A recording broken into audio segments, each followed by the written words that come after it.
She had the voice out this world. I was wondering, how could this happen? What's the most dangerous moment in a domestic violence relationship? It's when you leave. Things like that, you can't never say it'll never happen to you, because at the slightest moment it can. On February 14th, 2020, Valentine's Day, a day when couples all across the world get dressed and go out on dates to celebrate their love, something tragic happens. A young woman named Anitra Gunn, just 23 years old, went missing in Fort Valley, Georgia. Anitra was a college student at Fort Valley State University. She was a student and was excited about finishing school soon, ready for whatever life might have in store for her next. When people found out she was missing, everyone at her school was worried, and they started looking for her right away. They never imagined, however, just how dark and twisted this story would turn out to be. Anitra was last seen on the morning of Valentine's Day around 11:30 a.m. When her family and friends tried to call or text her, she didn't answer. This made everyone very concerned. Anitra's dad, Christopher Gunn, tried his hardest to reach her. He even asked her close friends to try contacting her too. She has a big family, so she's always contacting somebody. She has, some close friends too. I called some of her close friends and have them do the same thing. She never texted them back, didn't call them back. That's when we just knew something is definitely out of whack. By that afternoon, Christopher Gunn was so worried that he asked the police to check on Anitra at her home. But when the authorities went to Anitra's house on West Church Road in Fort Valley, they couldn't find her there either. As news spread that Anitra was missing, students at her school became very worried and confused. Many of them couldn't believe that someone they had just seen a few days ago could suddenly disappear. One student, named Amber Orr, said what many people were feeling. I was wondering, how could this happen? We just seen her the night before at the pageant, and then, all of a sudden she's missing. What could have happened? Has anybody contacted her? Law enforcement started looking for Anitra right away. They searched all around the area for any signs of Anitra or her car. On February 15th, the day after she went missing, the police found Anitra's car. It was a white 2013 Chevrolet Cruze, and they found it on Bell Street, not far from where Anitra lived. Something strange about the car was that the front bumper was missing. This made the police even more worried about what might have happened to Anitra. But as they kept looking for Anitra, the authorities uncovered some truly troubling bits of information. Just a few days before she went missing, Anitra had called the police to her home because something scary happened. She told the police that on February 10th, around 3 in the morning, she heard a loud noise. At first, she thought it was just animals moving around outside, but then she saw that a window near her back door was broken. Even more worrying, this wasn't the first time something like this had happened. In the past 2 weeks, someone had damaged Anitra's car tires not once, but twice. These scary things made the police wonder if someone might have been trying to hurt Anitra before she disappeared. They started looking closely at the people Anitra knew and the things she had been doing recently, hoping to find clues about what happened to her. The search for Anitra went on for 4 long days. Her family, friends, other students, and people from the community all helped the authorities look for her. I think this is all about Anitra Gunn, finding out what happened to her, justice for her, and this community has just been wonderful. Everyone hoped they would find Anitra safe and okay. People put up posters with Anitra's picture all over town. Students at her school organized search parties and got together to pray for Anitra, hoping she would come back. But on February 18th, 2020, all hopes of finding her safe and sound were permanently squashed. The police found a body in the woods near a road called Greer Road in Crawford County. This place was very close to where Anitra's boyfriend's aunt lived. The police thought the body they found was probably Anitra, but they had to do some tests to be sure, which meant that her body was virtually unrecognizable when it was found. When people heard this news, everyone who knew and loved Anitra was heartbroken. Her colleagues at Fort Valley State, who had been hoping Anitra would come back safe, were heartbroken. And it's moments like that where, you lose faith in it, but sometimes you have to come together, fight, and pray. Now that they had found Anitra's body, law enforcement knew that someone had killed her. They started looking for the person who might have done this. And very quickly, they started to suspect Anitra's boyfriend. a 23-year-old man named DeMarcus Little. They had already talked to Little a few times while they were looking for Anitra. On the same day they found Anitra's body, February 18th, the police arrested Little. At first, they charged him with damaging Anitra's property because they thought he had broken the windows at her apartment and cut her car tires earlier that month. But just a few days later, however, on February 21st, they ended up charging Little with murder. They said he had killed Anitra on purpose. The police wrote in a report that they think Little strangled Anitra to death on Valentine's Day. Many people who knew Little were shocked by this. Some of his family members said they didn't believe he could do such a terrible thing. Little's lawyer, Benjamin Davis, said that Little was a good person who had been in the military and had never been in trouble before. He's really not capable of committing this kind of offense.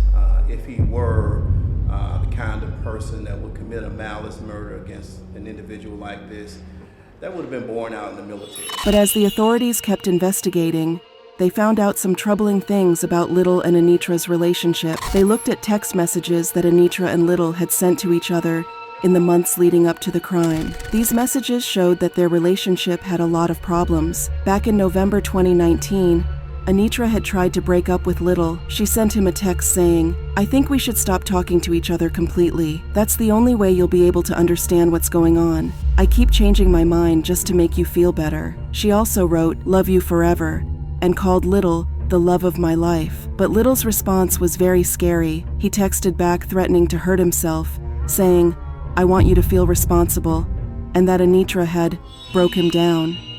Just a few days after that, Little was accusing Anitra of seeing another man. He even showed Anitra a message where he offered to pay someone $200 to hurt the man he thought Anitra was seeing. Over the next few months, Anitra and Little kept breaking up and getting back together. By January 2020, just a few weeks before she died, Anitra was clearly very upset about how Little was acting. In a text on January 13th, she wrote, "You came into my house last night when I didn't invite you. You touched me many times, even though I kept asking you not to. You took my keys away from me by force. But when I tried to stop you, you acted like I was the one doing something wrong." These messages showed that Little was trying to control Anitra and was threatening her more and more as time went on. Law enforcement said this was proof that Little had been hurting Anitra emotionally for a long time before he ever laid hands on her. When people at Fort Valley State heard about Little being arrested and the problems in his relationship with Anitra, they were shocked. Many people found it hard to understand how something so terrible could happen to someone they knew. Students talked about how scared and sad everyone at school felt. Things like that, you can't never say it'll never happen to you, because at the slightest moment it can. It's gonna be hard moving forward, but I know Wildcat family always come together and push through things. In the days and weeks after the crime, people held candlelight vigils and memorial services to remember her. Everyone at the school felt the loss of Anitra deeply. Many people talked about how Anitra always had a warm smile, was very kind, and had a bright future ahead of her. Some also spoke about how Anitra apparently had the voice of an angel. She had the voice out this world. As a senior studying agriculture, she had been looking forward to graduating and starting the next part of her life. Now, sadly, she wouldn't be able to do any of those things, and that beautiful voice that was brought onto this world to bring joy, it's now forever silenced. Now, of course, everyone wants to see justice being served, so let's see how DeMarcus Little's trial unfolded. Well, law enforcement had all the reasons to keep on working hard to build a strong case against DeMarcus Little, and also to find out exactly what happened to Anitra Gunn. They were still looking for the missing front bumper from Anitra's car, which they thought was very important evidence. The sheriff of Peach County, Terry Dees, said finding the bumper was very important. The bumper has evidence on it that we need, then, we're not going to leave anything out there that might help us. Then, in March 2020, authorities arrested yet another person in connection with what happened to Anitra. This person was Jivon Abron, a 22-year-old friend of DeMarcus Little. The police said Abron lied to them twice when they were investigating, and that he helped hide the fact that Anitra had been killed. As the case got closer to going to trial, some very sad and painful details came out about how Anitra died and how her body was found.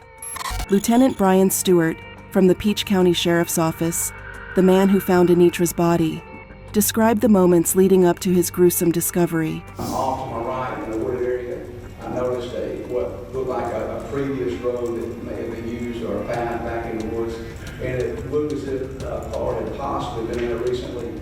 So I backed up, drove up in there. Then, the moment everyone was dreading. Miss Gunn was lying dead,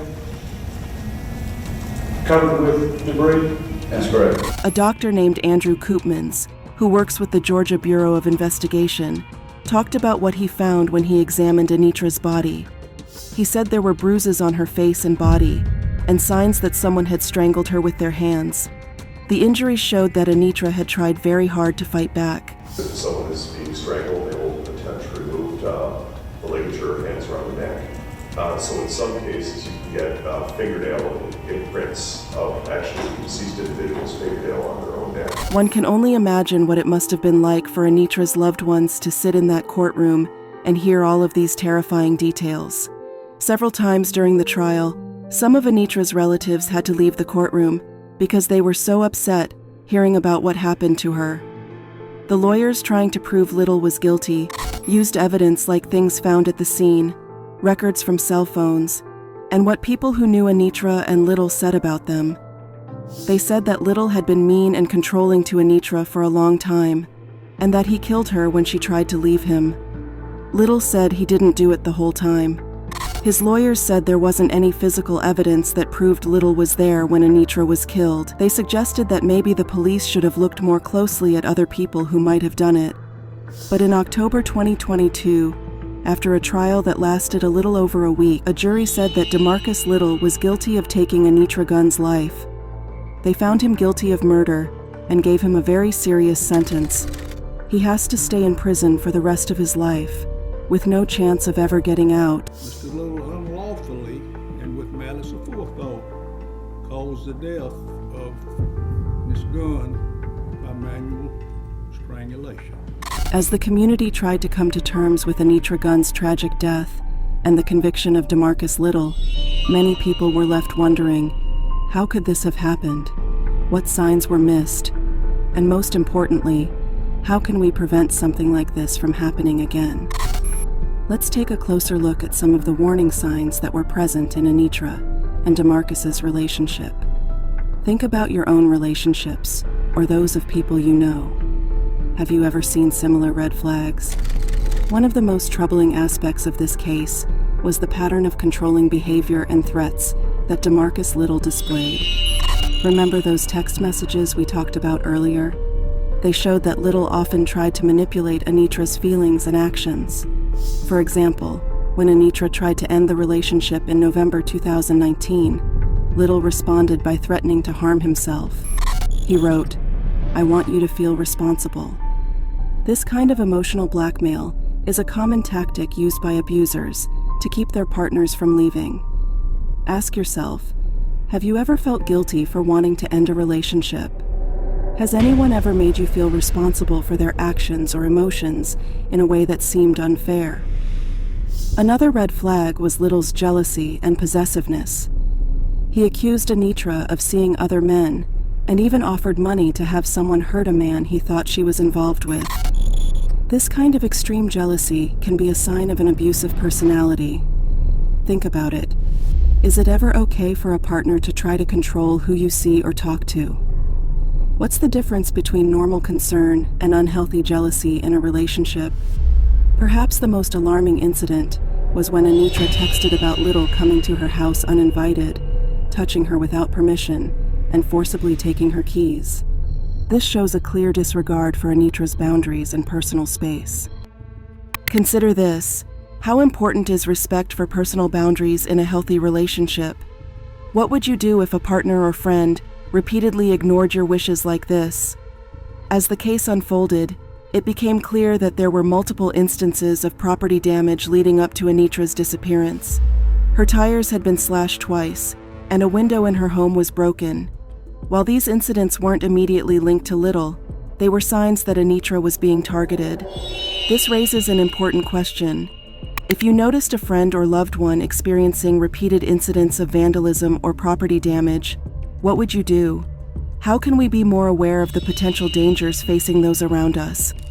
The community's response to Anitra's disappearance and death was overwhelming. Students, faculty, and local residents came together to search for her, and later to mourn her loss. This show of support was touching, but it also made many people wonder if there was more they could have done earlier. One student expressed this exact sentiment. Things like that, you can't never say it'll never happen to you because at the slightest moment it can. You see, Anitra's story most likely didn't start off much different than any other relationship. It probably began with small things, little red flags that might have seemed harmless at first. Kind of like how a pebble doesn't seem dangerous until it starts an avalanche. Think about Anitra in those early days with DeMarcus Little. She was probably excited about this new relationship. He was attentive and always checking in on her. At first, it probably felt nice, like he really cared. But then, those check-ins became more frequent. Maybe Anitra found herself constantly glancing at her phone, worried she'd miss a text. Sound familiar? It might, because it happens more often than we'd like to admit. It's that fine line between caring and controlling that's so easy to miss.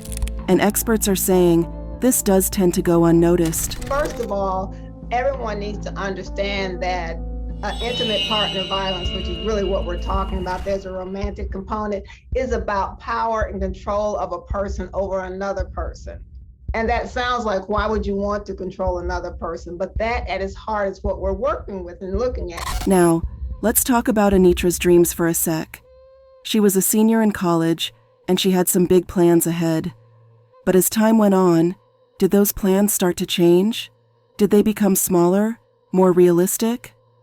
That's another red flag we often miss, when someone's dreams start to fade because their partner doesn't support them. When you see a situation where an individual cannot make their own choices, and often people notice the physical signs. They notice the hair pulled out. They notice the bruising of the scalp. They notice the scratches. But there are a lot of other signs. And clothes seems trivial, right? But it's not. We know Anitra was a stylish girl, but did her style change over time? Did she stop wearing certain things because DeMarcus made comments about them? It's a classic move of controlling partners, making you doubt your own choices, even in something as simple as what you wear. Lack of ability to control your finances is domestic violence. Making a decision, isolating the person from family and friends that they historically have had good relationships with. Now, let's talk about DeMarcus for a minute. By all accounts, he could be charming when he wanted to be. That's often the case with abusers. They're not monsters 24/7. They can be sweet, attentive, even romantic. But there's always that undercurrent of control. Remember those incidents with Anitra's car? Her tires being slashed, her window being broken. At the time, it might have seemed random. But looking back, it's a classic intimidation tactic. It's a way of saying, see what can happen when I'm not around to protect you. One of the subtlest signs is how a person changes around their partner. Did Anitra's friends notice her becoming quieter, more reserved when DeMarcus was around? Did she seem to be always checking his reactions, trying to gauge his mood? These are the kinds of things that are easy to brush off in the moment, but can be red flags in retrospect. Now here's the kicker. Whenever anyone tried to talk to Anitra about these things, did she get defensive? Did she make excuses for DeMarcus's behavior? That's super common. When you're in the thick of it, it's hard to see the forest for the trees. But here's the thing. None of these signs on their own scream danger. It's when you start adding them up that the picture becomes clearer. It's like those magic eye pictures. At first, it's just a bunch of random dots, but suddenly, they all become connected. Those are the things that we educate individuals on. We are not asking you to intervene. We are asking you to understand the issue and provide resources for that person and let the professionals handle it from there.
What's the most dangerous moment in a domestic violence relationship? It's when you leave.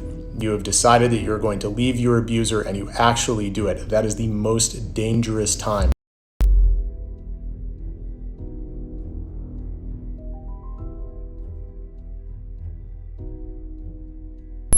That is when fights happen. That is when people get killed. That is when people get strangled. That's when all sorts of bad things happen.